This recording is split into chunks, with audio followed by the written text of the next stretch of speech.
Hey man, this is my brother right here, Jorge Valdovinos, man. Man, I met this dude a long ass time ago. I was literally a little boy, man. Yeah. Dude, the first time I saw you, or I didn't meet you as a person, like face to face, but I saw you playing on the field, bro. Yeah, for sure. I was an eighth grader. I was on the stands, and you guys were playing against Garfield. Oh damn! And you know bring that back. That was it was a one of fucking the fondest memory I have. badass game. And you could talk about it a little bit, but I just want to share the moment right at the very end.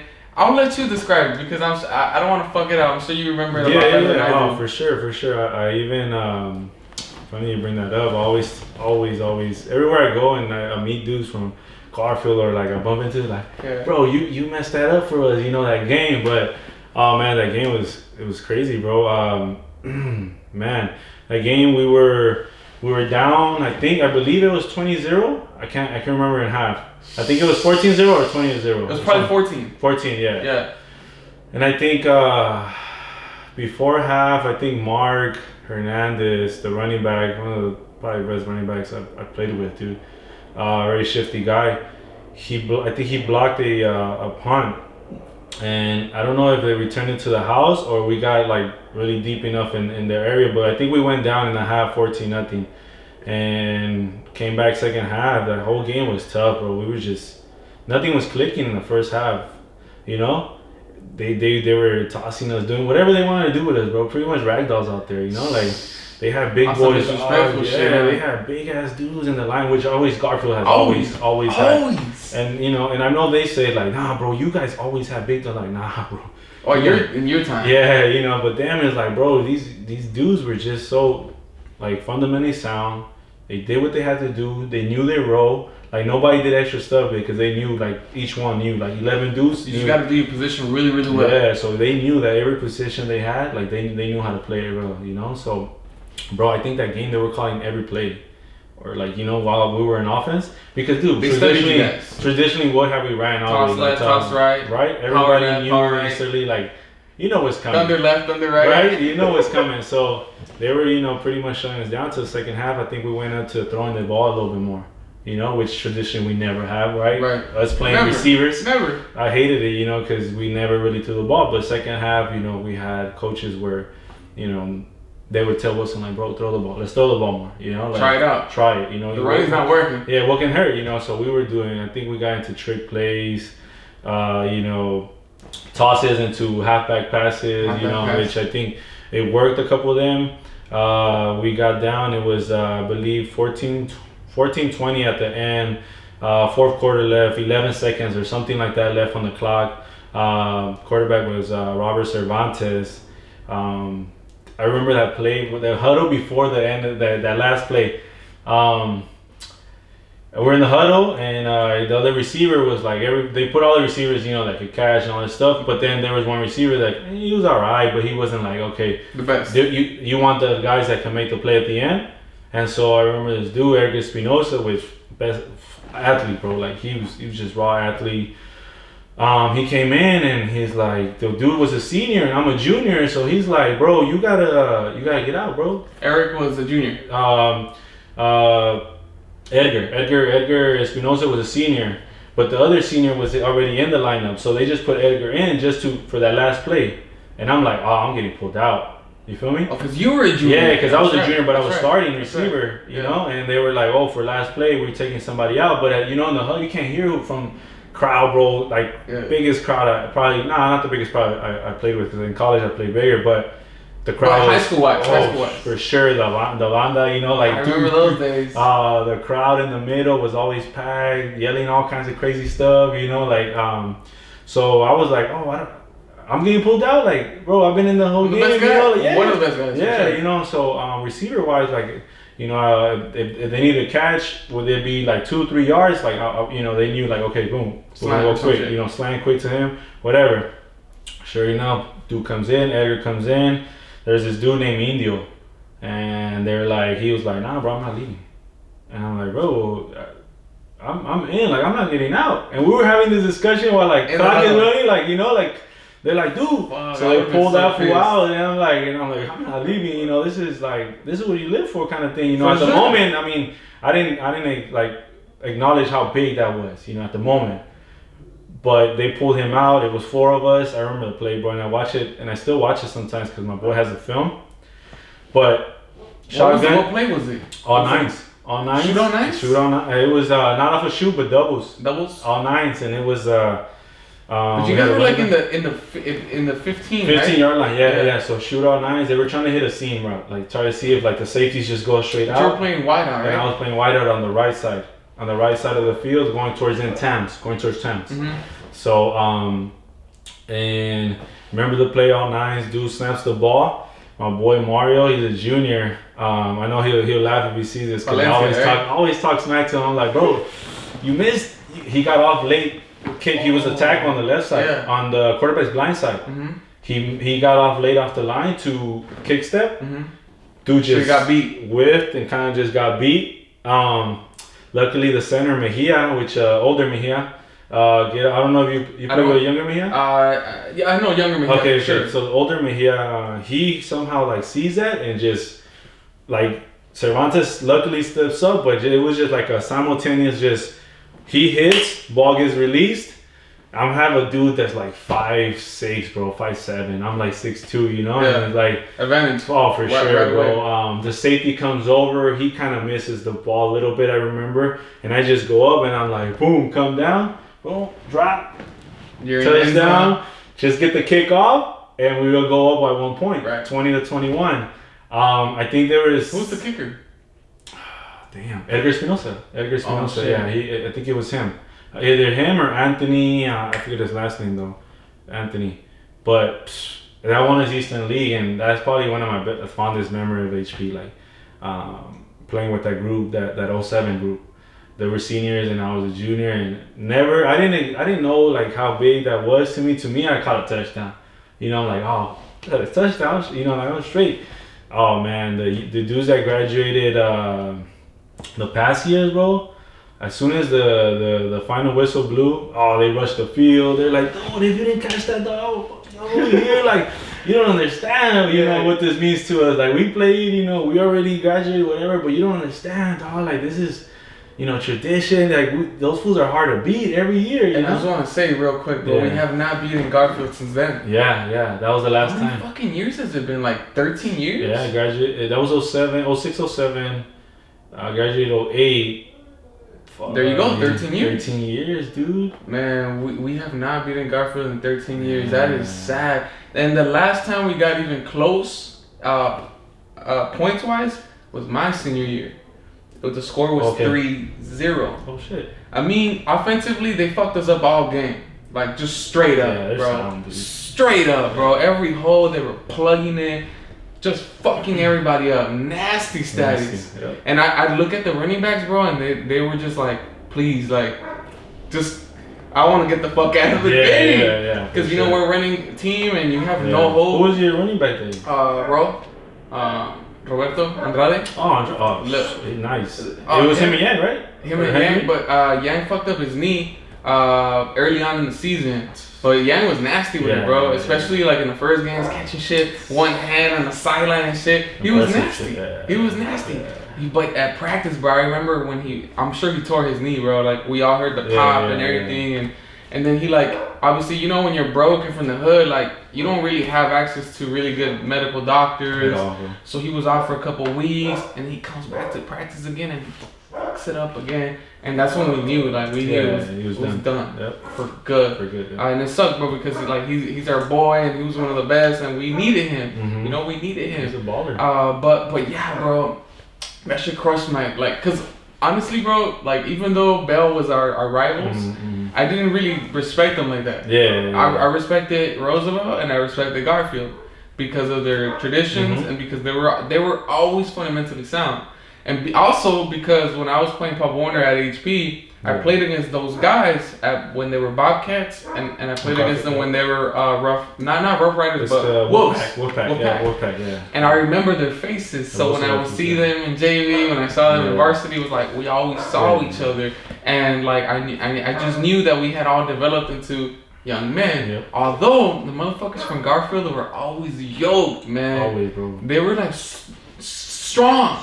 they have a foundation program, bro, that it is so crazy. Like just from lifting from January all the way up to they're up to the season. It's even the season. I think they lift like crazy too. I think they have to. Yeah, I know us. We were kind of like, well, fuck it, we're in season, you know. Right. You know, like the weight room, you know, whatever, you know. But no, for them it's sound, bro. So that's why that's crazy that you guys, you know, you guys are the last ones to come close to them, because I know from there on, I've gone to a couple games, or I at least keep up. I always try to keep up with the football team. Yeah. From HPS. I know I've been coaching at like other places like Mendez, you know, what's that? Diego Rivera. Mm-hmm. But at least with HP, every time like I always check up the score or hit up someone that's at the game.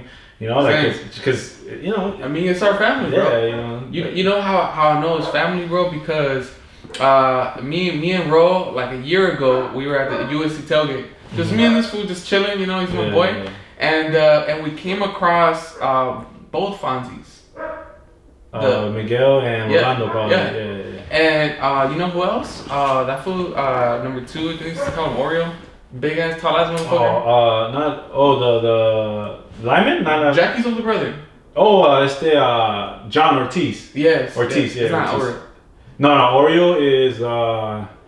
Oreo is a little short running back that they had back in the days. Okay. Yeah. So it's all those. I already know you know all the homies, right? Yeah, that's no good. I'm pretty sure you even kicked it with those a couple times. For sure. All the time. So they have a little campsite and everything, and I tell Ron, hey, you know all those motherfuckers. Yeah. So we just like showed up, bro, and like, you know who else was right there? Huerta. Yeah. So I saw my boys. I knew them, but they didn't really know me because I was too young. Yeah. I knew they would know Ro because Ro was the best running back we had, and the brother and everything. So we show up and we just let them know a little bit about ourselves. And as soon as we're like, hey man, we play football at HP, family, they brought me in, bro, like little brother.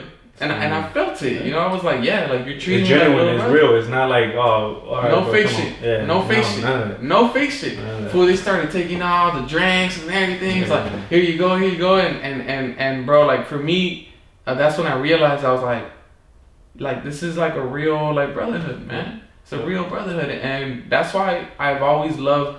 Like I coached as soon as I graduated from college. I went back to HP and I was working with Yuri for woodcraft. Okay. I was doing woodcraft with the weight room and then coaching and shit. I didn't like it, but I like coaching. So I was doing the JV, and so I got to coach Anthony, Molina, all the bad motherfuckers that ended up winning the championship again. Oh, okay, yeah. When they were sophomores. Paul and all them. Well, Paul was older.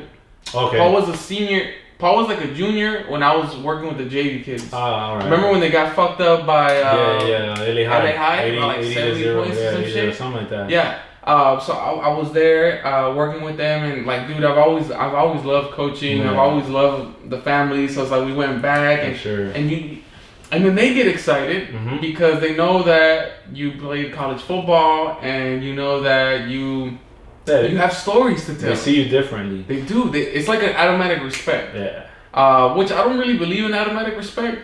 But if I get automatic respect, I mean, what can I do but just take it seriously? Yeah, you have to live up to that respect. Exactly. So, man, I've always just had so much passion for our city, bro. Me too, bro. And I know that you grew up in the projects, so I don't know, how does that feel, bro? Like, to grow up in South Central projects, but like represent like HP. What is that like? How does that feel? And this is the thing. Like I tell a lot of people, like for me, HP has a dear spot in my heart, you know. And I know a lot of people say that because they're from here, but I didn't grow up like directly, you know, run in the streets, you know, of HP. But I grew up in South Central, not too far, which is like pretty much borderline city of Vernon. Then you got HP, which I moved in there since I was there in the project since I was 7 years old, you know. So to me, you know, HP was like, okay, even from elementary, middle school, I never went to any schools like in HP area. You know, they were all more deeper into South Central or even downtown. But finally, like I got the chance to in high school to move this way, you know, to be like, all right, I was going to another high school, but I got the opportunity to transfer out, and I think I was a knucklehead, bro, growing up. So to me, HP holds a good, like that's why I always want to come back to coach at HP or come back and give back, you know, because I grew up like that's where I became what I became. You get me? Like it was a stepping stone to becoming like the person I am now. You know, like if not, I'd still be that knucklehead kid, probably running around doing dumb stuff. You know, or like who knows, bro? Who knows? Right. Who knows? Anything could have happened. But there, I kind of like it was like I seen the football players, I seen everything. Like it was like you start seeing little images, and it's like, all right, like dude, like it's just the weight room, the tradition HP had, like how they treated you. You know, like everything was like, even if they were hard on you, it was love. You know, you knew it was with good intention. And me coming from the project, bro, it was like. You can't tell me what, like you can't. You were too like you had the cool guy syndrome, right? Yeah. So I was like, well, what you gonna tell me, dog, that I haven't already lived? You know, that I haven't already like gone through over here. You know, like I had that thing where like that ego, like that like bro, you can't tell me, like But it was like they were on me, bro. And then like the Huerta, the Fonzie, all the fools, they like even Ramos, my boy Maldi and all them, like, and my boy Fatty and all those fools, like it was. They were like leaders, but it was always with love, like the way they, they tell you things like, "Oh, you're gonna do this because if now you rolling, or if now you're doing up downs, and now you're doing this." So, coming from South Central, it was a little different. It was a lot of raza, and I was in, I grew up with, a lot of black people. So to me, it was like a little bit different. But I got adjusted because of the football team, There's a bunch of Mexicans. Yeah, so it's like, and then, and I was like, and I would try to recruit fools to play with us, like a lot of fools that played for Jefferson High School, like Pop Warner team, and I would try to get them like, bro, come on, man, like, like I'm in it, like, come on, like, if there's a spot for you, like. Were you able to successfully get any guys? A couple, I know for a while I tried to recruit Curtis McNeil, SC, like alum, for a while, and I couldn't ever, like, cause he was established, right? Like as a great, phenomenal athlete and shit. Coming from Pop Warner years all the way up, like. Did he go straight to Venice? I think he went straight to Venice. Okay. They had, I don't know if I think it was his sister or something. They're like, nah, you're not staying around here. I don't want to like it just jeopardize. Sidetrack your career. Yeah, so I mean, which worked out dope for him, Yeah, he made it to the peak of college football. So to me, it's like I got a couple guys to come out, some of them stuck through, some of them didn't, but like everything is a learning lesson, But to me, that's why I said like, coming from South Central, that's love, man. HP, even when I was small, Pacific, like always, Long Pacific. My uncles were so heavy in paisa music, El Parral, Lido, El Farallón, all that stuff. Sir. And what you do, you cruise through what? Pacific. Like, drop down. Back in days when now, like, trocas are like, they always been in but it was different though. Yeah, so they've always been, popular. It's always been part of the culture. Yeah, and back then, like, my uncles were just like, with a system, just thumping and Chalino going, like Chalino Sanchez.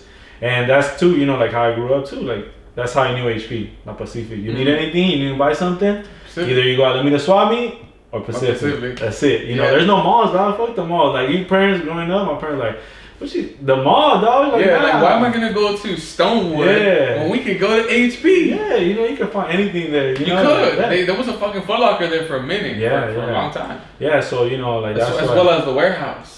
Oh, for sure. They've been moving around a little bit, but yeah. Yeah, but you remember when it was on Action Pacific? Mm-hmm. Yep. That shit was always expensive as fuck, though. Yeah, to me too. Yeah, to me too. I was like, damn, fool, that shit looks dope, but I can't afford it. For sure. I think I grew up on, like, I tell people, like, and saying you got it out the mud is becoming popular, and saying you got it out, like, oh, I had nothing. But really, we grew up, with nothing. Like, growing up in the projects, like, I think at elementary and middle school, rock fucking airwalks, bro, from Payless.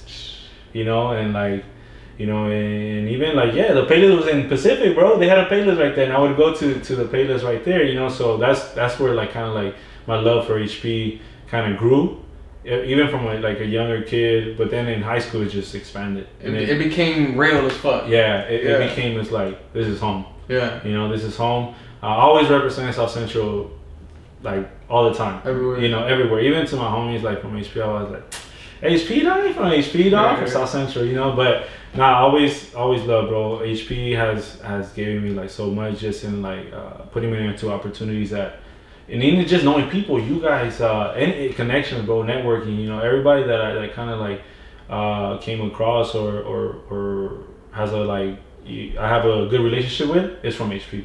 You know, still have, you know, my homies that I keep in touch with South Central. That's always gonna be there, but like, you know, building that kind of like, I'm always here now. Like, you know, all my homies, most of us like that I'm with every day, or that I used to be with every day or every weekend, they're from HP. You know, so that's always love. That shit's always gonna be there, and it's hard to kind of take it out, because I even tell people that, you know, that damn, like I just wanted to come back to HP all the time. You know, Fernandez, I coach under him. That's my boy. You know, man. so I would always tell him like, you know, HP comes calling, dog. I'm out, dog. I don't care if it's fifth week of the season, dog. I'm out. You know, like, you know, your boy, because I always kind of around telling like, you know, Vega, like, which, you know, sometimes we didn't see eye to eye with Vega, you know, but I would tell him, if your boy calls, dog, I'm out, dog. I'm going to HP. You know, like that's the ultimate goal. You know, like to me, I learned so much in college and all that stuff with who, like, my fundamentals and playing and all that stuff. But it's always like, nah, I'm not going to, like, no respect to anybody that played ball and went to like a St. John Bosco to coach and all that stuff, and I have no disrespect, but to me it was like all love. I want to stay in HP, or I want to stay in the hood and get these kids, you know, like built up. You know, because we didn't get that opportunity from no one. There was no personal trainers. There was no IG to be like, oh, like footwork's dope, I'm gonna try it. There was none of that, you know. So that's what I wanted to do, you know. So now that I have the opportunity to come back to HP, I jumped on that. Like, it was, I couldn't, like, they offered me the head coach job, but I couldn't, like, work schedule and all that stuff. I couldn't. You didn't have the position so in life to be able to take on that responsibility. So I got one of my boys, but he's from Roosevelt, but he went to school with a bunch of the Fonzies, the Huertas. He went to school with them, college and everything, college ball. And that was, I was like, perfect, dude. Jump in. He took the head coaching job, and now he brought in like nothing but HP dudes. To like, you guys know what HP's about. I want to bring that shit back. I want that, whatever that was, I want it back here. That swag, that tradition, that, you know, like, we're hard workers, we bust our ass every day, you know, we're in the weight room, we're doing our routes, we're doing, you know, 11 on 11, everything, you know, hitting the sled, all that stuff. Like, he wants to bring it back, you know, because he knows that powerhouse that we used to be, you know, even with you guys, like, to keep up. I think I remember you playing in your sophomore year at Arleta. Yeah. You know? Yeah. And everybody, you know, like, you know, so, and then people were like, even people like, were like, what's Arleta, dog? Like, they were the best in their fucking in their league. And I think a lot of people were like, oh, but they came out of nowhere, because the school, I think, was built around that time. They were a new school, I think. Yeah, and they merged with, like, I think they pulled kids from, I don't know if it was a couple schools around the area, but that's how they built a powerhouse that year, you know? Yeah. But I remember, you know, and that's what I said, like, but like I said, all love with HP, like, and anything I can do to bring it back as far as knowledge, if it's, you know, if I could do, like, financially, like, be able to get in a point where I can, like, you know, drop some bread and be like, hey, we're gonna weight room, whatever it is, bro. That's that's mandatory. Yeah, and that's another reason why Garfield's always been so good, is that they have such great booster clubs. And that fool Lorenzo, you know, I props to him for being so consistent over the course of fucking 15 years or whatever the fuck. Like, he's very consistent. Yo, he shows mad love to his coaches. Yep. Because when 40 was out there a couple years ago, like, I was telling 40 how fucking pissed I was at being at Jordan. It's just, fool, Jordan, you already know, phenomenal athletes. Yeah. But no program support, no program whatsoever. So I was just like, man, I'm just out here for my receivers, you know, because they would learn and they would fucking go out there and moss fools, and I'd be like, hey man, I got a little something to do with that. So I told him, I was like, man, fuck all this bullshit. So he was like, all right, look, I'm gonna try to get you in here in Garfield.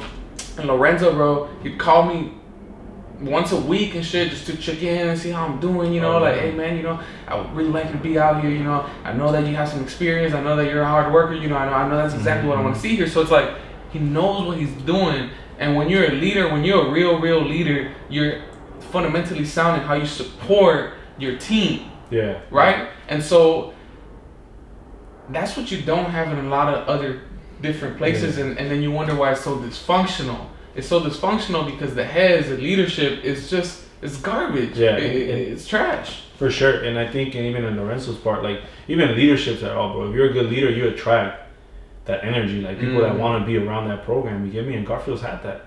People want to be part of winning traditions, teams, everything, bro. You want to be part of the winning everything, dog. You know, like, but I'm sure there's no pride of being a loser. Yeah, right. And I'm sure he's taking his L's, you know, while he was coming up, you know. But he built something, bro, that can't be touched really, at least from the Eastern League point. Not in the Eastern League. Yeah, not in the Eastern League point, you know. Yeah. And at least in the city, he's been like putting himself in there to be like, we're gonna be fucked with. Well, he's amongst the top 12. Top 16 in LA for sure. Division 1. Yeah. That and to me, I give him so much appreciation because the majority of the kids are always Chicanos, bro. Yeah. And look, man, I'm not gonna lie. I learned in at ELAC. I had a psychology professor, a sports psychology professor, that he made it clear to everybody, and he said, "Yo, man, according to science, like race doesn't matter. Race does not matter with how great of an athlete you can be." And so I was coming, before I learned about that, I was coming from it, maybe not so much racism, but just what society had told me, you know, that black people were always going to be faster and stronger and better jumpers and all this different shit. Yeah. But knowledge allows you to kill that ignorance. Yeah, for sure. But, dude, we still have coaches in the area that still think that shit. I will never think that. I'll say, nah, bro, like, you can do it. You can work out really fucking hard and you can be just as fast. And it's sad for me to even have to say that, but it's true. It's true. Dude, you ended up becoming All-American Division II receiver. Yeah. And you're fucking Mexican. Yeah. You know what I'm saying? Yeah. So I think, you know, you're the prime example of hard work getting you really, really fucking far. For sure. So I would like to be able to remind everybody that it's all inside of you, man. It's all inside of you, whether it's football, whether it's business, whether it's academics, whether it's relationships, or whatever it is, fatherhood, all this shit. You could be the best dad, you could be the best business person, you could be the best boyfriend, girlfriend in the world if you want to. Mentally, yep. And with all that, bro, like it's for sure. Like I think, you know, they say like there's a certain bar in football, and it's like, you know, it is true. Like there's certain people that are the bar, and us as Raza, like coming up, it's like that's all you see.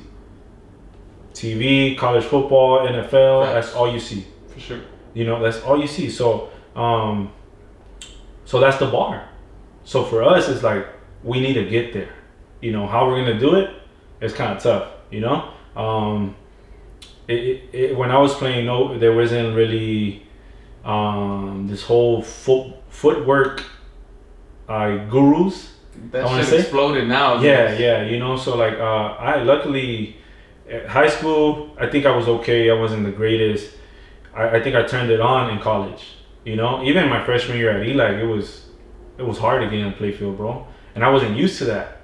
It was like a gut check, like, bro, like, step your shit up, or you're gonna get left behind, and you're gonna run you through, and you're just gonna not do anything. So to me, luckily, I was fortunate enough to meet a coach that was at ELAC staff the first year. He got fired due to like differences between him and the head coach. But this guy took me on, like, pretty much under the wing kind of thing, you know, like, I got you, bro. Like, 4 of us. It was me, Jermaine Carter, Delaney Woods, and, you know, Antoine Smithson, Shake. Made it to the league, all that stuff. It was nasty. So it was like 4 of us. That guy's nasty. Yeah. Probably best athlete I played with. Like a raw athlete, all around athlete, bro. But he took us 4 under the wing, and it was like, you fools are my project. Like, pretty much, you guys are gonna set the bar for everybody else. Like, I'm gonna invest in you guys. Free, bro. Like, no money. He would not be like, hey, you gotta cough out that, you know, like that money, bro. Nah.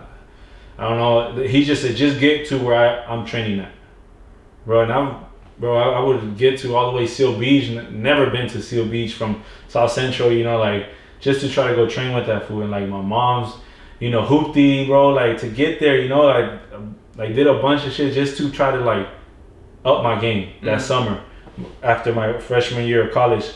My first year of college, he was our coach, but he wasn't like you know how in a program you have to run structure, like you only got 30 minutes to do this, then we got to switch to full team, then we got, or 7-on-7, then full team and stuff like that, you know. So we only really had like during the season, like a day or something to do your like quick little footwork, boom, and then you got to go to the next thing. So the focus wasn't too much on like, okay, we're gonna work on your footwork individually, you know, like you're good at this, you're good at that, and we're gonna keep building your strength up, you know, and you know, work on the weaknesses you have. What's your weaknesses getting off the line?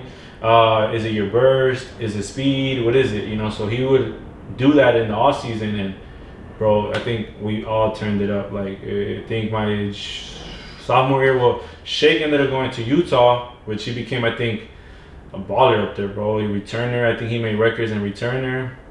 Delaney Woods went to a D1 AA, which is North Dakota State, I believe. And then it was me and Jermaine, which was our sophomore year. And we both turned it up. I think that whole year, and not just that, but the coaching wise at Eli too, they had they ran a spread, so that opened us up. Like we were just like, okay, we're just gonna throw the ball to whoever's open. And I think that year, we had Anthony Denham from Wilson, which went to League Two. You don't know him? Yeah, Anthony Allen, Mike Allen, Jermaine Carter, and myself, 4 receivers. Just I think we all ended up above 500 yards, each one of us. Anthony ended up with 1,600. I ended up with 7. Jermaine, I think, with 6 or 7 as well. Mike Allen, like almost 1,000, bro. So that quarterback had, which Pedro Velasquez, he had about like 4,000 yards, bro, throwing that year, like, which is incredible, you know, as a quarterback. Like 4,000 years, a year before you didn't have nothing compared to that, you know. But I say all that to say that, you know, there was a bar that we had to kind of get to, and you know, as Raza, you see what you see the talent that's out there, and it's like, I work my ass off, bro. Sometimes, bro, literally, like my meal, which is bad dieting, bro, because dieting has everything to do with it, was three chicken sandwiches from fucking Carl's Jr., bro, like throughout the day, just because I wanted to train from morning, afternoon, and the last thing was lifting in the night. Right. So morning, you know, it would be footwork or speed. And then midday, either footwork or speed, and then in the night, hit the weight room, you know? So my diet consisted of like sometimes chicken sandwiches, bro, throughout the day. And I'd be like, I was like, that's healthy, dude. That's chicken sandwiches. Like, what the fuck? You know, it's chicken, you know? You don't know any better. Yeah. And number 2, the funds will kick your ass. For sure. And I want to share a quick little story to that too, because, you know, my love was football. Yeah. And I was not that good, but when you have love for something, there's something in your heart, in your spirit, that when somebody tells you that you suck or that you're not that good, it doesn't matter. It just doesn't faze you. So here I am, this kid from fucking HP, hardly any fucking, I had like 2 touchdowns my senior year, hardly any receiving yards, nothing, right? But I know I'm kind of good. Mm-hmm. Yeah, I know I'm kind of good. Yeah, you gotta believe it. So I was like, you know what, bro? I had the grace to go to Cal State, but I was like, that's not my life, bro. I said, that's not my life. Mm-hmm. Like, I know my life, and I know my life still, there's still some football in there. Mm-hmm. So I told myself, and I said, look, bro, you go to East LA. Mm-hmm. You already know George made it happen. So try out, man. Just try out. And you know how tryouts start since January? Yep. I wasn't there because I was at high school. You're still high school, yeah. So I show up on the first day of summer tryouts. Yep. And I've always been a skinny guy. Yep. You know, right now I might be at 170. Mm-hmm. You know, I'm 6 feet. That's kind of normal. That's average. Mm-hmm. But at that time, I was 145 pounds. Light. That's fucking a piece of paper. Light, bro. Especially with college ball. With grown men. College ball. You know those corners were benching over at least 250 pounds. For sure. Easy. So, I show up and I'm intimidated, bro. I'm intimidated. Mm-hmm. Like, the only thing I had was moderate height, and at the time I might have been like 5'10". Mm-hmm. So I'm 145 pounds, 5'10", and I'm looking at everybody. I'm just like, God damn. Yep. So I didn't let that. I did not quit. Mm-hmm. I did not quit. I was there every single day, and even though I was like a ghost, even though I remember getting pressed like I've never been pressed before in my life, and thinking to myself like, is this really what you're gonna do? Yeah. Is this where you're at in life right now? Nobody had ever pressed me like that in my life. Never. I would be able to fight and it'd be a good little fight, but when I got there, I was treated like a rag doll. You know? So fuck it, you know? I dug it out. Some people just get weeded out naturally. They just stop showing up. So on the roster, I think there could be 7 receivers. 7 or 8. And there's about 13 of us. So the cuts come around. Yeah. And Nick, you remember Nick, the offensive coordinator? Yeah. He's the one, you know, that's fucking cutting people. He shows up and he's just like, all right, y'all go out. So yeah, so now there's 4 of us left, you know? And of course, like the main 4, those guys were fucking untouchable. Badass. Yeah, they can't be touched. No. Can't be touched. I'm talking about legit speed. Yeah. You know, Cantu was throwing them fades all the time. You know what I'm saying? Like that type of shit. Oh, you had Cantu, huh? I played with him. Hey, he was nice, bro. In fact, he threw me my first touchdown on a slant against Compton. Oh, damn. Yeah. The corner was fucking playing like 5 yards off. I was like, money. Yeah. Anyways, so I'm nervous, fool. I'm nervous because I told myself, I was like, yo, if this is gonna be my moment of clarity in life, do I pursue this or do I move on to something else? I told myself, if I can't even make a community college team, I'm fucked. I'm fucked. So that fool starts cutting foods, whatever, and then that's it, bro. It's like it's me and 3 other cats. And these 3 cats were there since January. And they're all decent. Yeah. Like, we're like the last foods, you know? Decent, not the best, but decent. And he dismisses all of them, bro. He dismisses all of them, and then he's like, hey, Jesus, you're staying. Yeah. You're I staying. already know that. And I remember feeling so overwhelmed, bro. For sure. And I knew it was like God. I know the feeling, bro. Because I was like, the journey continues. Yeah. As a freshman, you know. As a freshman, but the other parts of that story that I was gonna say was that all that summer, bro, I didn't have a car yet, so I was taking the Florence bus, and then I was taking the Atlantic bus. Damn. Every day. Commitment. There and back, and on top of that, when the summer classes started, I didn't have any money at all, on zero. And I didn't have my financial aid package either until like at the end of the first semester because it was all late and everything. And I also had too much pride to ask my parents for money because at the time I was like, I'm already 18 and you promised yourself that at 18 you will never ask them for anything again. It's not the smartest thing, but I had my pride, you know, and I also knew that my parents wanted me to work. But which I was working too, bro. I was working at a McDonald's a couple hours every day before practice. Shit like that. So for all of that going on, and I remember, bro, sometimes I would have to ask my teammates, like, hey, Subway had the $2 half 6-foot sandwiches, and I had to be like, hey, bro, like, you know, when my financial aid kicks in, I'll you know, and that's why I had a lot of respect for the Garfield and Roosevelt guys because they showed me love. They showed me love, bro. Like they knew that I was still part of the family. You know, like the Easternly kind of family, and that's how they treated me. So it was a struggle, bro. Like I'm so grateful for those moments because I remember feeling hungry and being like I don't have money. But knowing that shit still worked out. And you know, I just share that story, bro, so when you feel like you're going through some shit and you're hungry and nobody's showing you no love or something, just keep going, man. Yeah, for sure, bro. And I think the story behind it is so similar to mine or to a lot of JUCO dudes, bro.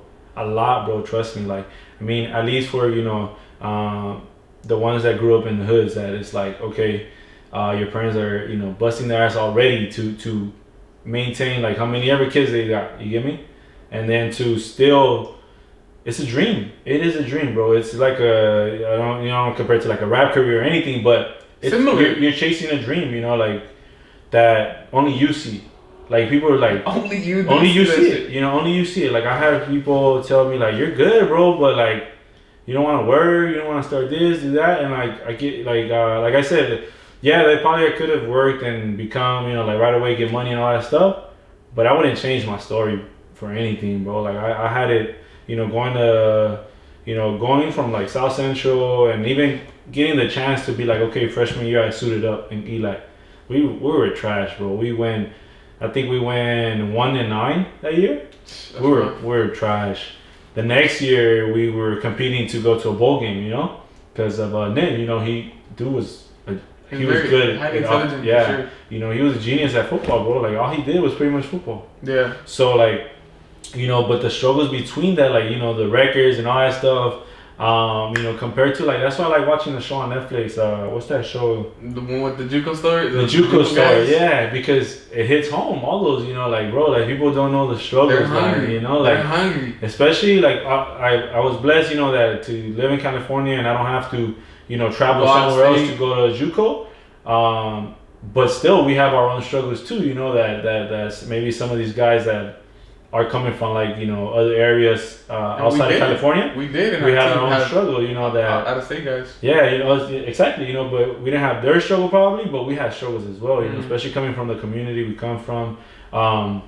You know, like I said, bro, I'm telling you, college junior got me through my college years for freshman and sophomore year because I didn't know what a diet was. I didn't know, you know, to me it's like you're just putting something in your body. College junior. Yeah, you know, like you putting something in your body. It was fuel. It's fuel, and that's it. That's all you needed. You know, like, bro, swear, like, you know how those stairs going down to the Coliseum there? Mm-hmm. Like sometimes you have class and be like, damn, I only got an hour. I don't really got that much money.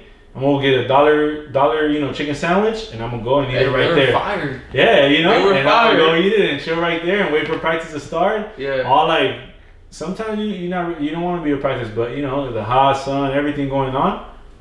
But that was a struggle, you know, eating, not just that, managing work.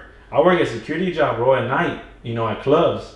That's why I got so close to, like, you know, say Miguel Fonzi, Huerta, even the older fools from HP, which is related to the Fonzi brothers. There's 3 of them, and I would work a security job with them at a club. 21 and over club, bro. 18 myself, like 18, fresh out of high school. Luckily, I had a beard, you know, so, or like, you know, like a goatee, and they're like, they didn't question none of that. Like, hey, you know, go in there, you know, and it was tough, bro, because that club, it was ran by Mara Salvatrucha, dog. And no way. Yeah, like, I mean, the owners were white and all that stuff, but it was ran like pretty much like there's something going on there that like if something happened, like the fools from Mara kind of like, all right, we kind of figured it out. Yeah, you know, like, we kind of run shit here. We'll take care of you, kind of thing, you know. So dealing with all that stuff, going to the club, working there, and then still have to go to, you know, to school and all that stuff, and still play too. And during football season, the games are on Saturdays, bro. So like sometimes, bro, like I would work a Friday night, and have to go like, you know, play a Saturday morning game. What time were you leaving work? The club say you done, but with everything at 2:30. By the time you get everybody out, clear the parking lots, 2:30, 3 o'clock. But by the time I got home, you're like, oh, I'm hungry, bro. We gotta eat. We'll go to Jack's. Right.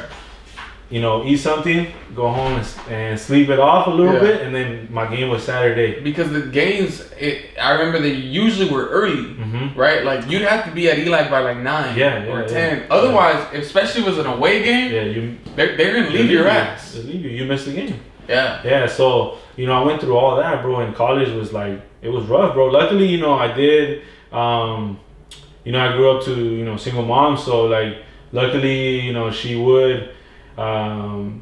It's not so much like me too. Like I wouldn't want to ask for anything from my mom because she already, like, as it is, we're struggling as it is, you know. So to be like, yo, you know, help me out with something, you know, you know. So like, but everything, you know, she was able to do, dog. Like, you know, I don't know how she did it, but she did it with 3 kids, you know, and be able to still kind of help me out and like with the dream that I had, you know, that to pursue this and the struggles and. Bro, every day, like sometimes I had, and I was always going to the Southgate campus, so sometimes I would go to Southgate campus, go home, sleep a little bit, and then go to ELAC, you know, because that's where it was in East LA, and Southgate were the classes, and East LA, you know, we would go play or practice, you know, and that was everyday thing, bro, till 2 years, and you know, ultimately, The goal was to go D1, you know? Yeah. Everybody, bro. Everybody. I think that really is a dream. Yeah. If you do it, especially because you watch it so much. If you're a football player, you watch it and you watch it on TV and you want to be part of that process, you know, of that programs that, okay, right. Damn, I could say like, damn, well, you know, once upon a time, I got to be on TV. Or I got to play in front of these many people, you get me? Like, you make your city proud, your family proud. You got, if you were, you know, even your teammates proud. Yep. Because I remember seeing one of my teammates, Chris, my sophomore year. Because I don't know if you remember being in the war room. Yeah. Before games and shit, we'd be watching college football. Yeah. And so on one of those situations, bro, Chris, you remember Chris, the skinny fool. The super receiver? Yeah. Skinny. I think so. Yeah. Stupid fast. He went to Syracuse.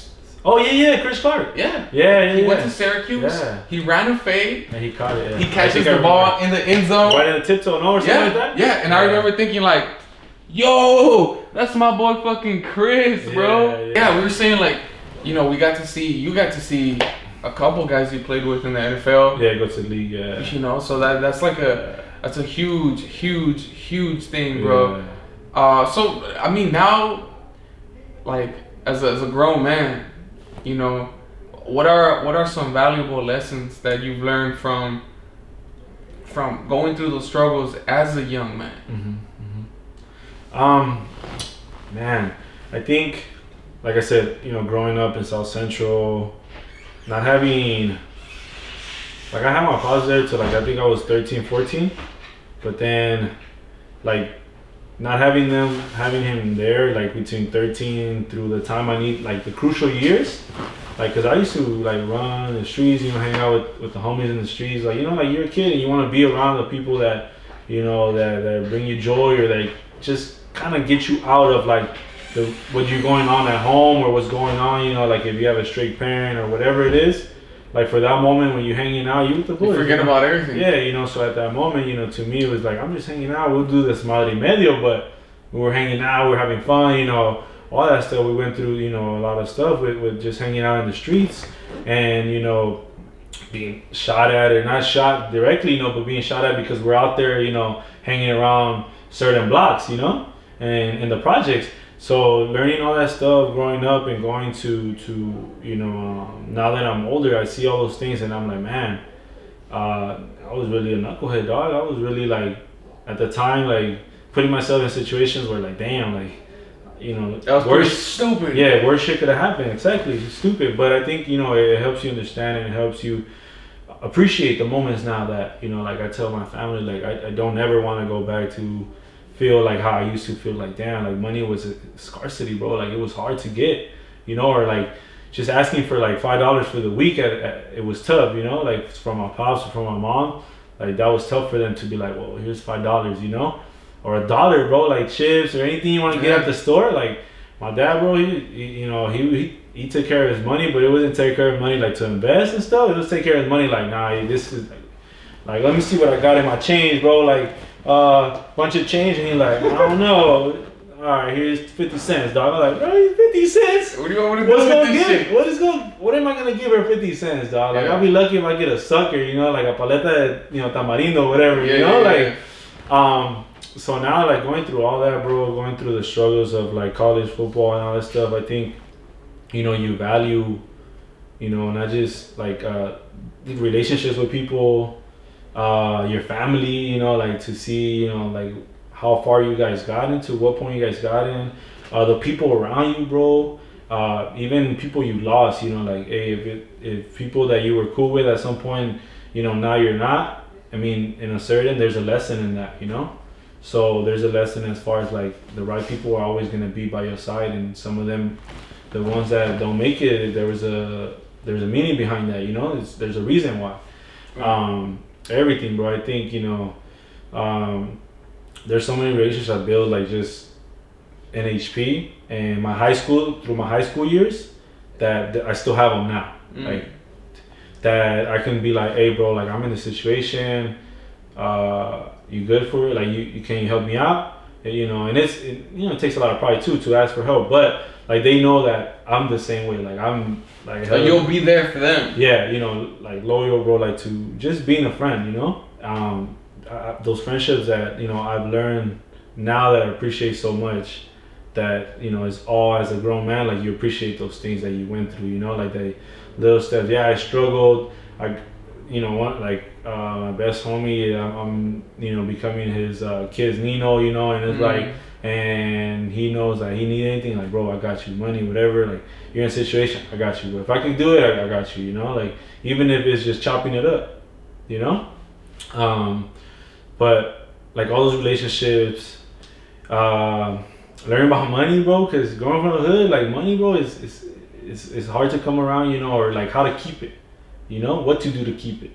Now I'm like so financially, like, I don't want to say literally, like I know everything, I don't, but I know enough to be like, okay, like there's certain things that I can do that like I'm okay with, budgeting, all that stuff, what to invest in, all that stuff, like, cause I don't want to go back to that. I don't want to go back to, like being like, fuck, like being broke. Yeah, like I'm.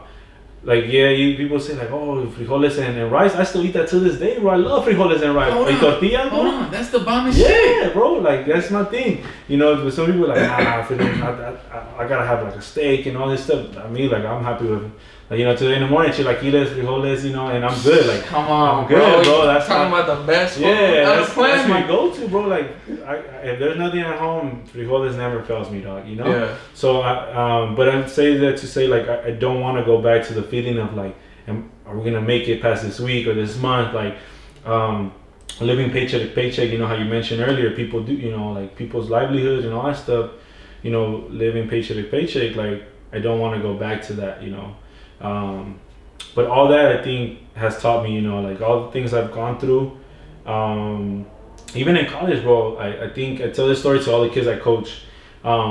In college at ELAC, I took school for granted, which, right when I was gonna get my AA, I took it for granted, bro. I had a D1 scholarship lined up. So I tell this because I tell them, like, look, you're an athlete, school's important. Either if you're not an athlete, but athletes wise, like if you want to get a scholarship, you need to have good grades. If you don't have good grades, nobody's gonna touch you. I don't care if you're biggest athlete in the world, and at least I think nobody now I don't know if people make movidas or whatever, but in college I went through ELAC where I think I was getting recruited by Idaho State D1 AA, and to me, like, they called me, they had called me and they told me, hey, we don't have a scholarship, would you like to walk on? You'd be a preferred walk on. I'm like, D1 AA, I'm down, like I don't care, I'll pay whatever. At the time I was stupid, like I didn't know about student loans, none of that stuff, so I was like, yeah, I'm down. I could do the phone, the dude was like, yeah, I'll keep in touch with you, or which taught me too, and this is the latest, I'll tell you, which recruiting is a business, which taught me that too. So the dude was like, yeah, dude, like I got you, I'll keep in touch with you. Let spring pass, we might lose some guys, and it'll open up a scholarship for you. So this dude was like, dude, we got a 25% scholarship. I was like, dope. I wasn't even questioning the money. I was already gonna go there to be a preferred walk-on. So he was like, we got a 25%. I was like, dope, I'll take it. Then a couple weeks, 50, then 75, full ride, bro, to go to Idaho State to play ball. Middle of nowhere, bro, but it's still D1. D1, bro. D1, It's a glorious situation. Yeah, D1, bro. So to me, it was like, I'll take it, man. I don't care. Like, I don't care if it's the middle of nowhere. Like, if I stay in my room all the time, whatever, But to me, it was like, that's the goal. But prior to that, some guy had from Kansas, I think Kansas, I don't know, it was Kansas West. No, it wasn't Kansas West because they're NAIA. And then it was a D2 from Kansas. They called me, bro, and I was looking through the roster receivers, and I said they had ballers who's projected to go in the NFL from a D2, and I was like, dope. That dude, he called me prior to this D1 guy, months ahead, and I told him, he called me, he's like, we have a scholarship for full ride D2. I told him, to me, I would tell my head, like, I can't wait to leave, I can't wait to leave. So when I would tell I can't wait to leave, like I told that dude, bro, just send the scholarship. Send the paperwork, send it now, I'll go. Within that, like, right when he called me, he's like, nah, think about it. See what comes out of it. Maybe something else comes out for you. I'm like, nah, I just want to leave already. I don't care. Just send that paperwork. Well, Homeboy had other plans, bro. He had, which I said it's a business. Homeboy had other plans. He turns out to be getting another job at a D1. So his goal was like, okay, if I don't land this D1, I'm still my D2. But he was still recruiting. But as soon as he left, I didn't get no call, nothing. This fool just dropped me and didn't say nothing. So I would tell Maharo, you know, like Coach Maharo would be like, what's up? Like, bro, I don't know, man. I haven't heard anything from this fool. I don't know what's going on. So the dude just left me like that. I called the school and one of the coaches there, and he took a job at D1. Didn't say shit. And I'm like, all right. So I took that as a lesson already, you know? So moving on to the D1 guy, he offered me the full ride, but I needed a math class to leave. I get this math class and I pass it with a D, bro. All I need is a D, you know? So he hits me up way before summer. It was spring, he hits me up. And around spring, I'm like, I'm already gonna graduate. Ya me estaba huevoneando, you know? And it happens, you know? Like, you get comfortable, you know? Mm-hmm. You're like, oh, you're gonna graduate. I had a 3.6 or 3.7 GPA through those 2 years. So I'm like, what's one semester gonna do to me, you know? And I think I had classes with the kicker, a la triste, and we would just like sometimes be like, are you gonna go today, fool? Nah, man, fuck that shit up, you know? Like, I fucking failed Spanish class, bro. You know, so like, so that last semester too, so he called me to the last semester, I failed a couple classes the last semester. Get to summer, bro, he stops hitting me up. And prior to that, he told me, you need a math class. Summer, take a math class, 5-week class, bro. But you have to be there every day, you know? So I signed up for the math class. I'm there, and I'm there 2 weeks, bro. And this fool just stops calling, stops answering the calls, bro. I'm calling and blowing up, leaving voicemails. And I'm like, this is D1, bro. Like, to me, like, this is my life, dog. You know, like, you're playing with, that's a paycheck, bro. You know, you're playing with people's money. So, dude, the dude just stopped calling, and I ended up dropping the class, bro. I ended up dropping the class. Biggest lesson in my life, bro. But I ended up dropping the class. He calls me the final week of finals, bro. The last 5th week of summer class. And he's like, bro, what's up, man? I just want to reach out to you. How you doing? I'm like, bro, I dropped the class, dog. You stopped hitting me up. Some dude had done that prior to you doing it. So I knew, like, it's a business, bro. Like, he was recruiting someone else. It didn't go as planned. I was the fallback guy. Which I don't mind that. But keep it real with me. You get me? Like, I've always been about being real and keeping honest and being, like, straight to the team. I'm not going to sugarcoat shit. Like, if you're good and I'm recruiting you, plus I'm recruiting another guy, but he's better than you, let me know. Like, I know for a fact, it's college football. Like, people are going to be better than you. But, you know, like, but if you take a chance on me, like, you know where you're going to get. You get me? But he never told me that. No me dijo nada. He just kind of left it as like, well, I'm going to go recruiting trip. Bro, it's cell phone era. You can, I know you answer your phone. Give me a call? Yeah, you know, like, just be like, hey, bro, like, I'm in a recruiting trip. I'm looking at this dude. Woo, you know, like, yeah, y muere. And I'm like, okay, well, at least I know, you know, there's another guy. And then maybe that puts a drive in me, like, oh, there's another guy? Like, a huevos, you know, I'm going to put some, you know, some effort into this. You get me? But he didn't say anything. I dropped the class. 5th week, he calls. He's like, bro, go check if you can go back there and tell the teacher your situation and see what happens, you know, see if he can add you back to the class, reinstate you back and let you take the final and see how it goes. Mind you, wait, I went 2 weeks. It's been 3 weeks already of full classes going every day, you know, everything, bro. So I go, I talk to the dude. I'm like, hey, bro, you know what, man? I have this opportunity. I'm from South Central. This doesn't happen to people like us every day. You know? I'm telling him my story. The dude was like, all right, you know, I'll let you take the final. And I'm like, dope. I call that fool. I'm like, hey, I'm taking the final. He said he'll reinstate me after the final. So as soon as I take it, we'll go to the admissions office and, you know, he'll reinstate me. Dude. Take the final. I got a D, bro. So to me, I'm like, dude, D1, I'm gone, you know, like I'm leaving. We were walking from, there was bungalows like in East LA, and going to admissions office. And while we're like walking, bro, I don't know if he had a change of heart, bro.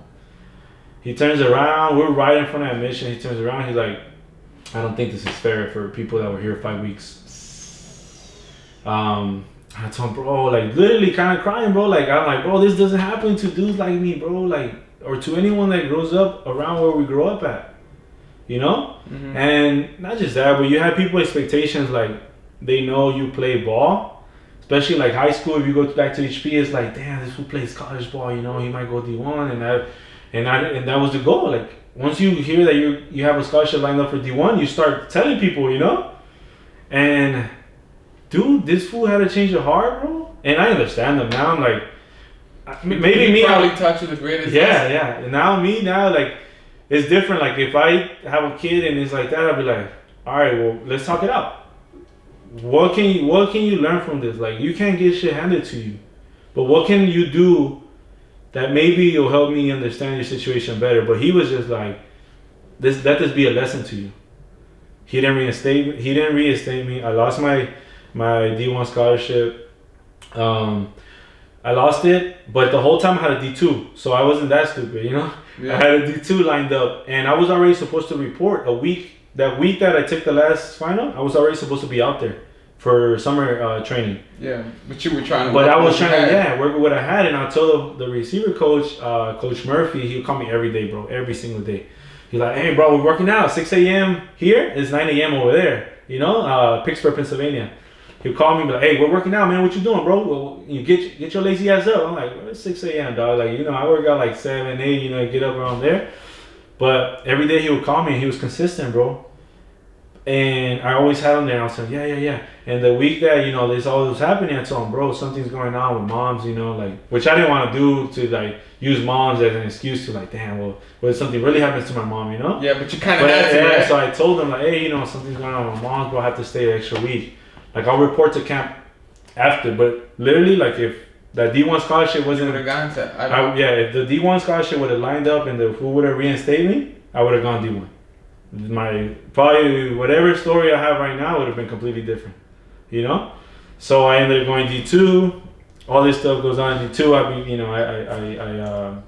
I did well in D2, but the story behind it is like the biggest lesson that I had, I think, in my life was that, you know, things happen and you have to readjust. You know, don't get complacent. Like to be like, I could have dropped everything right there, Brian. Like D1 or nothing. I'm like D1 or bust, and a lot of people are like that. You know, a lot of people are D1 or bust.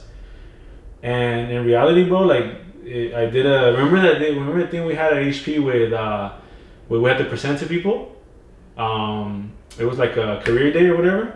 Oh yeah, when we went together. Yeah. So that day I put a presentation. I told them the likelihood of being an NCAA athlete. Like how big is it?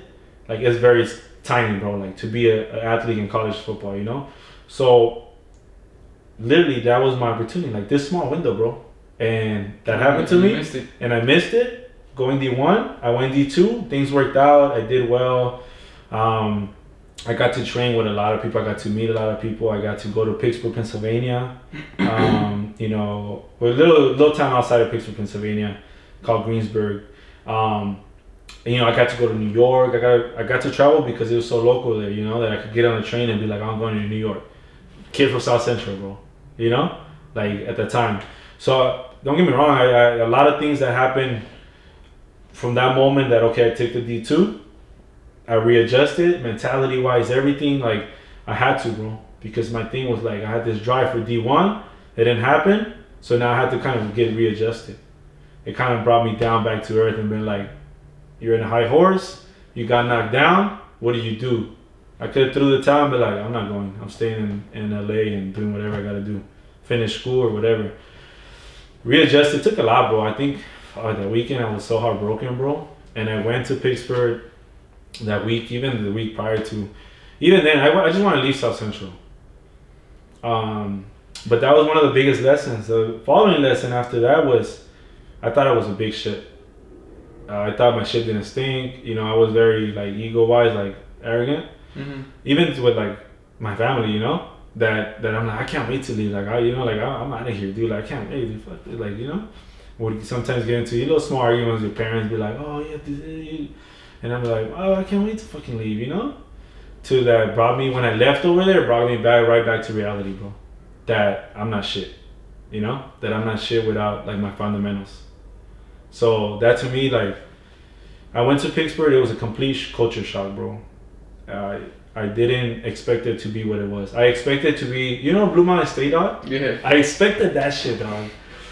I don't know, dude. I just expected it, you know. Like the parties and like the Mr. You're an Football. athlete, yes. You're an athlete. You're gonna get I'm all gonna get this wherever I want. rain and shine. Like you're gonna be like this fucking huge shit. Nah, bro. It wasn't. Going to D2. It wasn't like that. I'm sure there's D2 powerhouses that are like that, but the school I went to, they played powerhouses, but it wasn't a powerhouse. Mm-hmm. You know, we played like dudes that were in the top 25 in college football D2. But I went there, bro. The first week, bro. I think I cried, bro, a couple times, dog, out there. You know, and I don't feel like oh, I'm gonna hide all this shit because I'm a man, you know, and all this shit. Nah, it happens, bro. Like I would tell my mom, bro, like I can't wait to leave, dog. I can't wait. And out there, I'm like, I'm leaving tomorrow, dude. Fuck this shit, dude. Like I don't want to be out here, dude. Yeah, you know, like. And luckily, I mean, I had a good support system, bro, that they would be like, dude, you know what you're doing? Like, you have a free ride, dude. The school paid for it. The school was like, dude, it's a private school. It was a Catholic private school. The school was like almost $40,000 a year, way. That's 40 racks a year. Like, if you look at it in employment. Yeah, it was a good-ass job for a 20-year-old. Right? Yeah. I made 40 racks a year, yeah. You know, if I look at it that way. And you did something that you really fucking enjoyed. So, like, so that, you know, the first week was crazy, bro. Like, first couple weeks was crazy. I just want to leave. There wasn't no raza, you know. Like, I was so used to being in HP, being around my family, I'm a family guy, bro. Like, everything's my family, you know, like, barbecuing weekends, even if we don't got, you know, porquita carne asada que compres, you know, just throw it on the grill or whatever, you know. Like, just being around the loved ones, you know. And I went out there and it was completely different. Everything was different, bro. Food, everything from culture, food, everything, people, everything. But don't get me wrong, I did meet some incredible people out there, you know, that looked out for me. Boy Kyle, Patron, I have a boy that named Patron. Sick ass running back weight, but like 200 and something, 280 pounds weight. God damn, you better get out that man's weight. Yeah, bro. But but out there, bro, it taught me a lot too, like about myself, about being alone, and you know, like being in a spot like that, it teaches you to kind of like mentally, like it teaches you to know what you got, like who you are, like mentally, like how strong you are, like your support system around you, who's around you, what people are around you, and if they really about you, you know, like they really fuck with you or they don't. You get me? Because they put me in a zone of isolation, like, you know, even like to the story, like I like to be real. My pops only hit me up twice out there, bro. My mom would call me every day. If I didn't answer, she's like, something's wrong. You know, it's like, dude, like I'm a college student, you know, I have to do shit. You know? Yeah, you know, don't like, worry. yeah, you know, like, yeah. So, but it was crazy, bro. Like, there's so many times that I want to throw in the towel and quit, but I didn't. You know, I didn't. It taught me a lot. I hated school, bro. School was not for me, dog. If it wasn't for football, I would not have gone to school. That's plain and simple. Hated school. I had to do it. I always tell people, like the kids that I coach in high school, I tell them, like, bro, like, play the system, man. Play it, bro. Play the role. You gotta go to school. You need it for what? You need it for football. So play that role, bro. You know? If not, then it's gonna play you, dog, and you're not gonna do nothing about it. You're not gonna be in the football field. You're not gonna do the stuff you love. You get me? So I played the role so I could. Sometimes, bro, like I think I went through depression, bro, like badly, dog. Like, I had roommates that be like, bro, you got class. I'm like, fuck that class. So I rolled over, go back to sleep. You know, like, and I did that like I was up there for 2 years, and I would do that most of the time, bro. My GPA was 1.8, bro, that first year. And in the summer, they're like, oh, you gotta take this class. And I wouldn't want to, bro. And they're like, if you're not, you're academic. Well, I was already academically ineligible. I was already put in probation. And then they're like, you won't play the next year. And I'm like, shit, I won't play. Fuck that. Like, so I took a class, bro, and I passed it with a D, just enough to give me the 2.0. You know, and just because it was tough, bro. It was tough. you know, everything was tough, bro. También I got to a point where I gained so much weight out there too, because I would work out, but I see like depression. I find it in food and just like, you know, kind of help me. You tried your ways of coping. You know, like that story is all about like a boy becoming a man. Yeah. There's a guy named Jordan Peterson. He talks about this, and he says how specifically every boy must leave the nest if you are to ever become a man. Yeah. I don't know if you remember watching that movie 300 Spartans. Yeah. Remember when Leonidas is sent off into the woods to have to survive on his own? Yeah. That story applies to us as well in this life. Yeah. So you and I, we had that opportunity.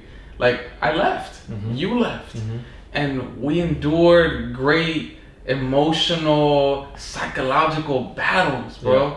You're talking about crying and shit. My school was on a hill. It was called the Cliff, Briar Cliff. Food. I put on my shades, dog. I sit on that cliff, bro, and I do the same thing because I was alone, and I suffered tremendously. And after that first semester, bro, I made a plan to get the fuck out. But I was like, am I gonna be a quitter? Am I gonna be known in myself as the fool that said I'm ready to go, and yet I come back home with nothing to show? Yeah. So that story, bro, even though we dealt with a lot of pain, that pain got us closer to being the men that we are today. And I'm very, very grateful for that. And sometimes I think about it, bro, and I'm like, that was a very strange time in my life. Where I was not myself. I was not myself. I was hella depressed. You know, my boy Jerry, a guy from the OC, he was playing at a JUCO in OC. I think it was Citrus or Santa Ana College. It's my senior year, bro, and it's already football season, bro. And like, I'm drinking a fucking 40, bro, in my room. By myself. Because I don't know how to cope. I don't have real good tools. And that fool comes in and he's like, come on, bro, like, what the fuck is wrong with you? Like, you're supposed to be representing us, because he was Mexican too. And he's like, and this is what you're doing? And I remember just thinking like, man, fuck you. You know, like, get the fuck out of here. Like, you don't know what I'm dealing with. But now I treat situations so much different. For sure. You know, like I can look at it objectively, maturely, and say, nah, fool, ponte los pantalones bien, and we're gonna work out hard, and I'm gonna be responsible, and I'm gonna let you know that I'm real. But at that time, I didn't have that mental fortitude. I know it was strong, but every person needs a system. Not only just 1,000 miles away, but you need a system that's gonna love you and take care of you and appreciate you wherever you are. So, man, just the fact that we had to grow up like that, it was at the end of the day better for us, because now wherever we go, you know, we've already dealt with it, and we're gonna be okay. So trip out, fool. I tried to create the best plan to get out of Sioux City, Iowa, because I was like, this shit sucks, dude. This shit fucking sucks. It's in the middle of nowhere. Everyone's a fucking like hick. And I'm like, nah, hell nah. So there was a badass program, bro, called the Chicago semester, where they allowed you to study in Chicago. So I did a year and a half in Iowa, and then that last semester for school, I was able to go out to Chicago. Dope. And in Chicago, bro, it was colorful, you know what I'm saying? Like hasta all over the place, black people all over the place, every color possible. But here's what I appreciated the most. One day, bro, my dad calls me. He's like, hey, you know, tienes una tía allá. You know, you got an auntie out there. And I was like, word? So I never met these people before in my whole fucking life. So, you know, they picked me up. By the way, I was living in some expensive ass apartments in downtown Chicago by the lake, living the life, fool, straight up for young 21-year-old man. I'm like, jeez. And they pull up, bro. They're from Cicero. That's like where all the Mexicans stay at and shit like that. But they come, bro. They visit me, and man, bro, like love. It was all love. Love. It was like my mom's was there. They would invite me to the house all the time. Before I would show up, chile con carne todo, and I was like, what? Well, I've been missing out on this life. My like that year and a half, bro, was the longest time of my life. The longest time of my life. The winters fucking sucked. It was a difficult time, bro. But that's why today, it's like family is first. First, for sure.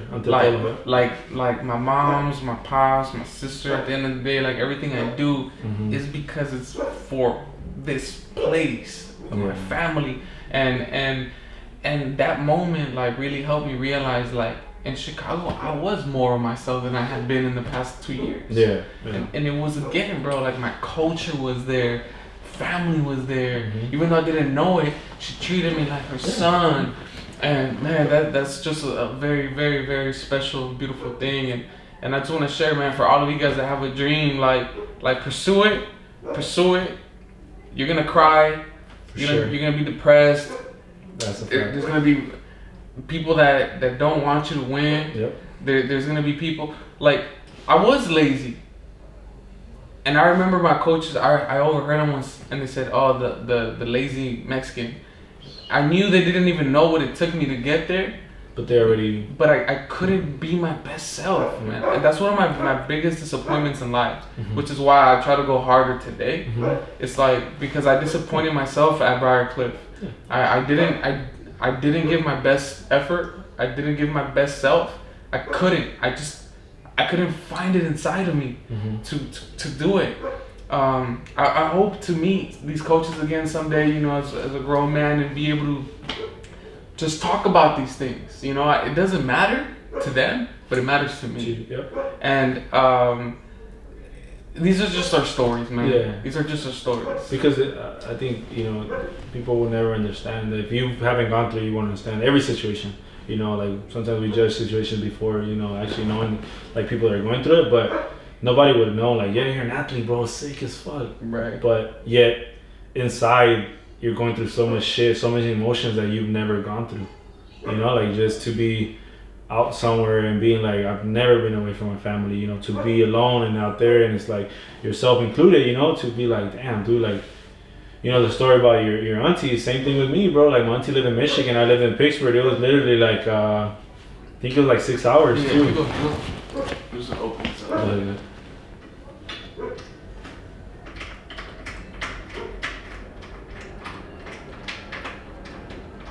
So you said that your auntie stayed in Michigan? Yeah. So, you know, even something as small as going to Michigan with my auntie, that I knew her. She used to live out here before, but I hadn't seen her in years. Going there and going to, like, you know, you said, like, Mexican food again. Love, bro. Like, man, you know, you appreciate those moments, like Mexican food alone, bro. Like, to me, you know, like, yeah, you know, so that's to me was like same situation you were in, you know, like you went to Chicago, you know, even just something as small, like having even like your family over, you know, and it's like they're making Mexican dishes, which, you know, like to people like, oh, it's Mexican, it's food, dude, like what the fuck, like, yeah, but it brought me back to home, you know, like if you don't understand that I've been eating some trash ass fucking calf food, yeah, for a while, yeah, so it's like, and then it's like the calf food is. They have a schedule which is the same shit over and over every other week, you know? Through a week, after that same week, it's gonna be the same shit. Dude, when I got to college, bro, the first time I seen the cafeteria, I was like, what the fuck? Hometown buffet times 10, dog? Like, dog, like, to me, it was like, you know, like, going to hometown buffet, bro, growing up, that was luxury to me. Yeah. You know, because I feel that, yeah. My dad, or even, you know, my mom, you know, unfortunately, she couldn't get us, you know, like, oh, yeah, we're gonna go to Denny's, you know? You know, Sizzlers and shit like that, you know, but like to me that was luxury, you know, because I grew up like that, like, hey, fuck that, tacos in the corner or a King Taco quick, and you know, 2 tacos each, and ya estuvo, you know, and that was it. So to me, like going out there, that was like a buffet, bro. I went ham the first couple of weeks, bro. I think I gained like, I don't know, you know how they say like freshman 15, but I was a junior, but going out there 30 and shit. So it was crazy, bro. That, you know, that, yeah, but then, you know, like I said, it's a buffet, but then you get tired of that shit. you know. So when I go and and I get in the situation where I get to go to my auntie's house in Michigan, it's love, bro. It's love. You appreciate those moments. Just family. We hadn't been close for a while, but I know they contacted my mom all the time, but it was love.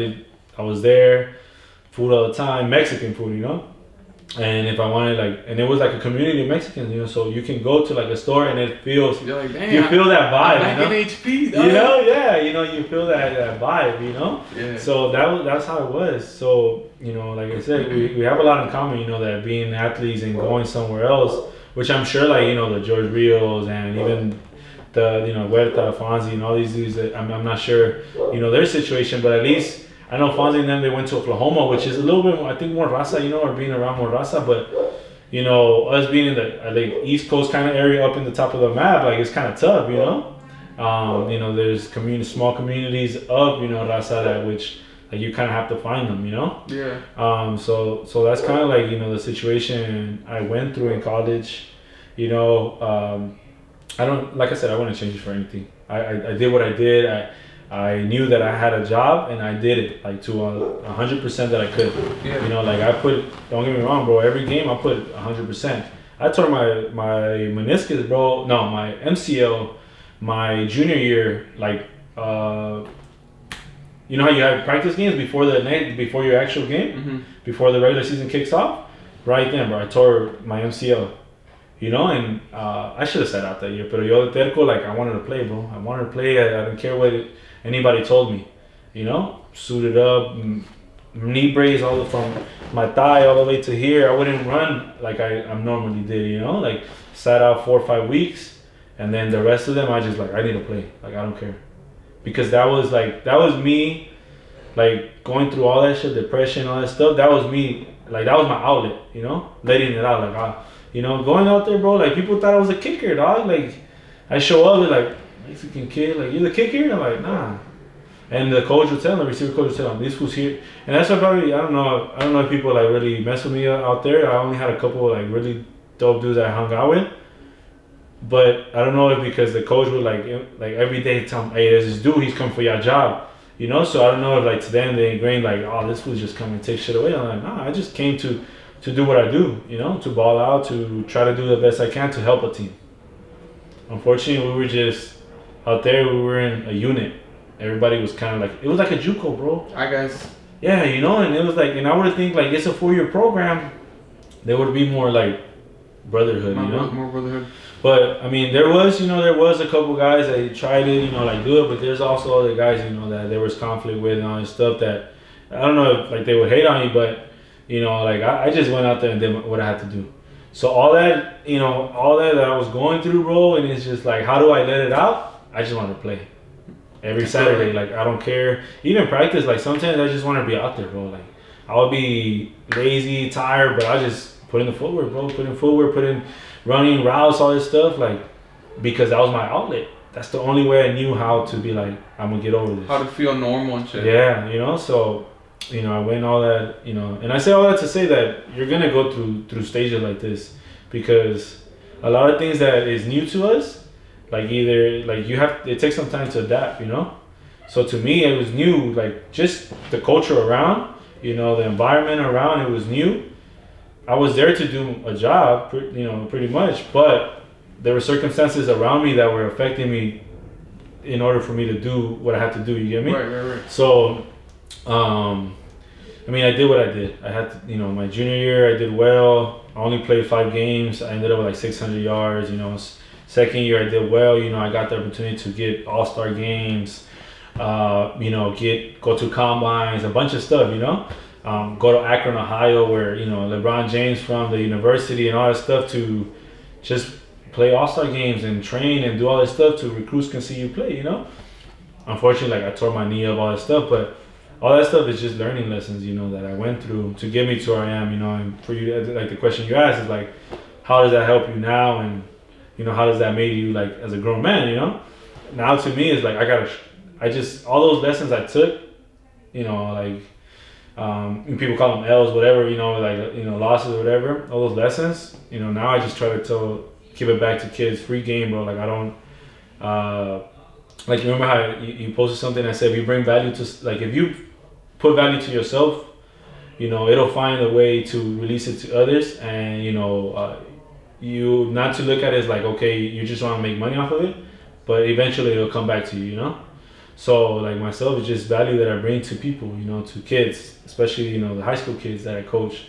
Even now, bro, I still have kids hitting me out like, bro, how do I do this? Like credit cards, how do I get one, bro? Like nobody tells, my parents don't know, like, you know, and stuff like that. And all I do is all the things I learned along the way, I just like tell kids like, bro, do this, this and that, you know, because we didn't have that, bro. You know, we didn't have that. I don't know if I trained you or I trained George Rios, but I remember I trained George Rios just because, and I was still literally like 18, 19, bro. Right. Trying to train, you know, other kids. Like, you know, I'm still like, you know, I don't know everything, but I like whatever I learned, I'm like, free game, bro. Like, you don't have to pay me, dog. Right. I just wanted to work, and I wanted to show others the work, you know, and show them like free game, like nothing. You don't have to look out for me later in the years, nothing, bro. I just wanted to give it up, you know. Well, you know what I noticed, bro? It pays off in the sense where it's like if you coached me and you showed me love, I'm gonna pay that forward in a different way. Mm-hmm. And I always used to think that way when I was coaching, because I've always coached for free. Mm-hmm. Like when it came down to coaching at Jordan, at HP, wherever I've coached, I've done it out of love because I love being there, and I love seeing a food that kind of sucks, and then at the end of the year is an all-league guy. You're building them up. Yeah. You're building them. Totally, right? And like the real ass fools are always going to be grateful for you for doing that. So when they become adults or they go to college or they graduate and all this shit, then they're like, I remember when somebody did something for me. Mm-hmm. So now I'm going to go ahead and do something as pay it forward. Yeah. So you do that every year. A couple fools every year. Now you just impacted a group of 5 young men that I'm not saying that you're changing the world, but what I'm saying is that you're impacting your community in a positive way. Yep.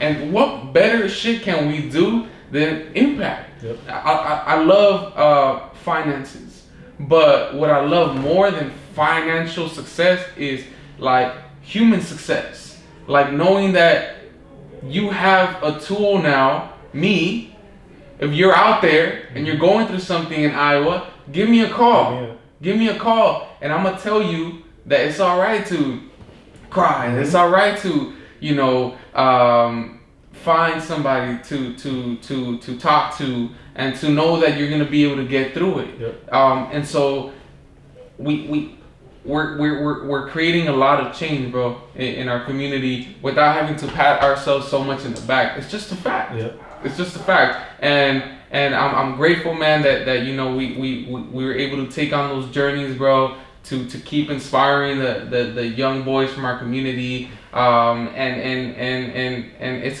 a big thing, man. If there's one final thing that you might want to like share with the audience today, what would be one thing? That I think you know, the stories, you know, like that we have, don't take them for granted. Don't change them. Everything you go through in life is for a reason, to get you from, you know, where you're at and to where you're gonna go.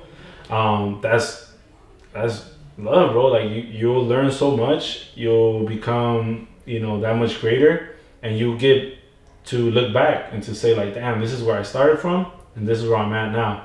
Not to a point where like I made it and this is it. I won't do nothing else. But to a point like, okay, I'm here. Now what else is there? There's other things. You know, being an athlete, bro, there's certain things that you get to that sometimes. Like me, when football was over, bro, it was tough, bro, to find a drive, to find a drive or a purpose, and to find that fire. You know, when you're training and when you want to become the best, there's a fire in there. You know, you're like, oh, this is my goal. Like, I'm going towards it. You know, like this is what I want to do. But, you know, I just say like, things like that will happen, but they'll make you understand like, hey, I'm taking certain roads, and it'll get you to where you want to go. You know, at the end of the day, you'll get where you want to go. You just need focus and dedication. You know, like I know you preach a lot about Nipsey Hussle and all that stuff.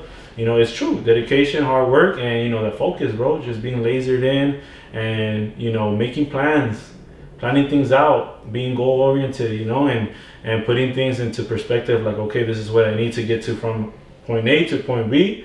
and you know this is the possible outcomes, just so you can see it and become real, you know.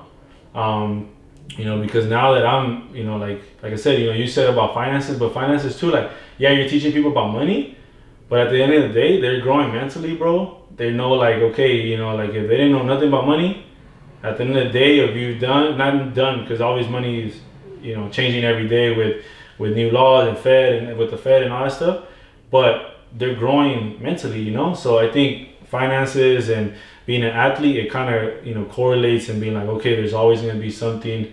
If you finish being an athlete and your career is over, what can you do to stay in that lane? Can you train kids? Can you, you know, add value to them by bringing, you know, being a trainer or just being a mentor? You know, being a mentor is saying like, hey, you know, this is my situation. Don't let it happen to you. And, you know, hopefully you learn from it. If you don't, you'll learn from it, like by making mistakes, you know? Correct. So at the end of the day, you know, that's my message is, you know, be focused. Things are going to happen. There's always going to be obstacles, you know, no matter where you come from, shit can really happen for you. You know, you can really be, you know, the person that you want to be, or the goal that you want to reach is reachable. You know, that's my biggest message, that anything's possible and you can do it, man. Just got to be focused, dedicated, you know, and put that work. That's it. Well, ladies and gentlemen, this is my boy Jorge Valdovinos, man. Thank you so much, man, for showing up today. And guys, I appreciate you guys. Tune in, like, comment, subscribe, share this with the world. I love you guys, man. Peace. Lates.